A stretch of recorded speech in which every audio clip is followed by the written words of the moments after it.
Banished from Earth Classic Game Room broadcasts from the Intergalactic Space Arcade on its never-ending mission to review everything.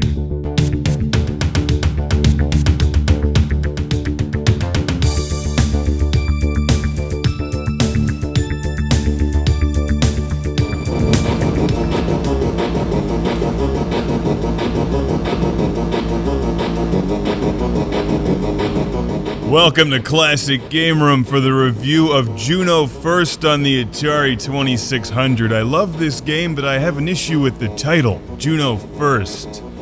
That implies that Truxton comes second, and that's unacceptable.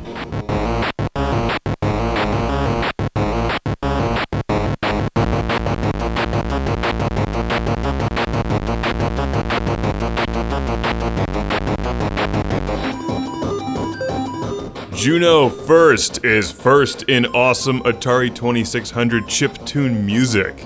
This game sounds impressive. Most impressive.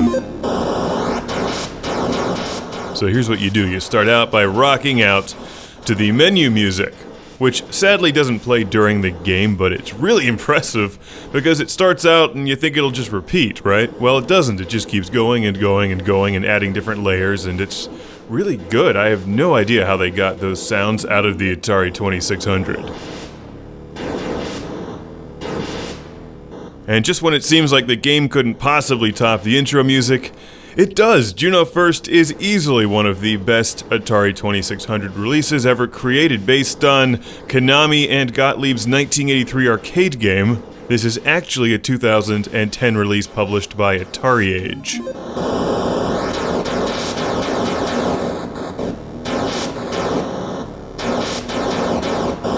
While it's a vertical scrolling spaceship shooter, it plays a lot like Defender, and sounds quite similar too.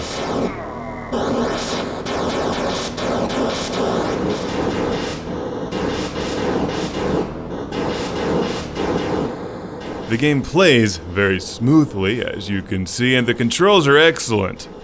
You can move forwards and backwards, but try not to back into enemies. That's actually pretty easy to do. And the game infinitely loops like Defender. You can see the enemies in the distance, and you have to destroy all of them to clear off each wave before you run out of fuel.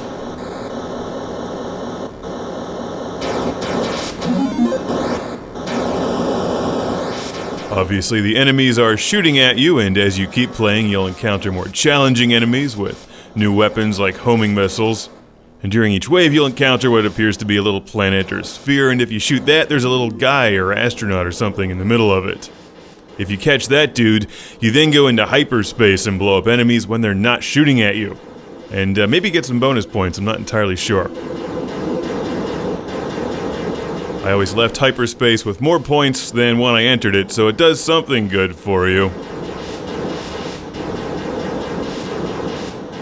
Juno First is not a game that you hear very much about, and that's a shame because it's really good. It was a 1983 arcade machine, and unbeknownst to me, until I received this game and then happened to catch it out of the corner of my eye while I was playing Asteroids, it's on my multicade, so I had it all along. Who knew?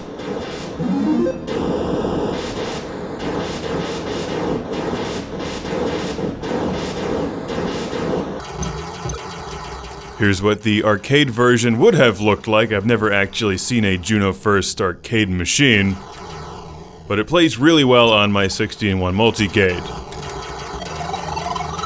And it plays really well and sounds even better on Atari 2600. Let's hear that music again.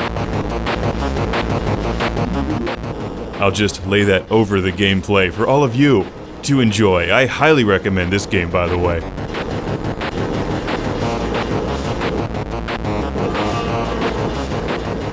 Yes, they're still releasing Atari 2600 games over at AtariAge.com.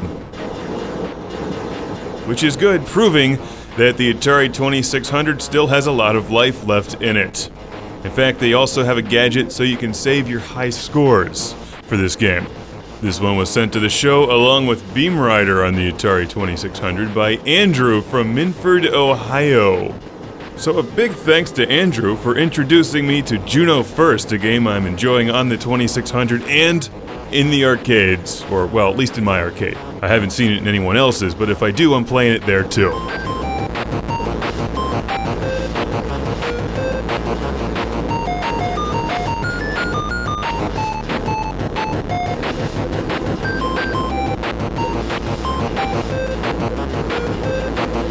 Can't get enough of that music and Juno First gameplay. This is simply an amazing Atari 2600 release. Highly recommended. Thank you, Andrew, once again.